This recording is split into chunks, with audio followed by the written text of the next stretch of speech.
kapal pesiar ini baru aja akan meninggalkan pelabuhan, masih dadah-dadah sama orang-orang di pantai.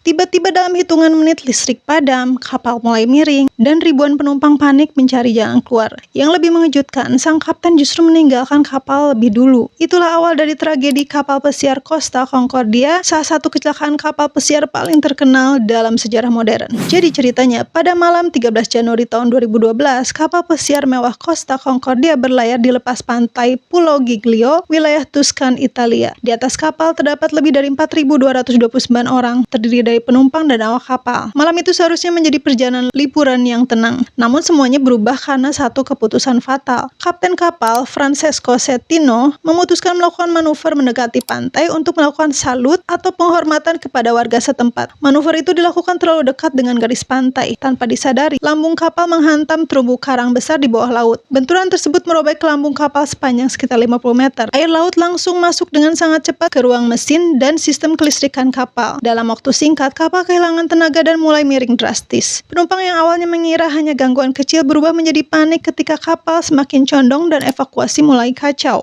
Banyak orang berlarian mencari sekoci penyelamat dalam kondisi gelap dan penuh kepanikan. Beberapa penumpang bahkan harus melompat ke laut demi menyelamatkan diri. Suasana mewah yang beberapa menit sebelumnya dipenuhi musik dan pesta berubah menjadi mimpi buruk di tengah malam. Tragisnya, sang kapten Francesco Cettino diketahui meninggalkan Costa Concordia ketika proses evakuasi masih berlangsung dan sekitar 300 orang masih berada di atas kapal. Rekaman percakapan telepon terkenal antara Cettino dan penjaga pantai Italia terjadi. Dalam panggilan itu, petugas Coast Guard memerintahkan sang kapten untuk kembali ke kapal dan membantu evakuasi. Tetapi ia menolak. Percakapan tersebut kemudian viral di seluruh dunia. Tragedi ini menewaskan 32 orang, termasuk penumpang dan awak kapal. Dunia internasional menyoroti insiden tersebut bukan hanya karena besarnya kecelakaan, tetapi juga karena tindakan sang kapten yang dianggap gagal menjalankan tanggung jawab. Setelah proses penyelidikan panjang, Francesco Cettino dinyatakan bersalah atas kelalaian menyebabkan kematian dan meninggalkan kapal terlalu cepat. Ia akhirnya dihukum 16 tahun penjara. Sementara itu, bangkai kapal yang sempat terbaring miring di dekat pantai akhirnya berhasil diangkat dalam operasi penyelamatan maritim terbesar dan paling rumit dalam sejarah. Kapal tersebut kemudian dihancurkan secara bertahap. Kasus ini menjadi pengingat bahwa dalam dunia pelayaran modern sekalipun, satu kesalahan manusia dapat mengubah kapal mewah menjadi tragedi mematikan hanya dalam semalam.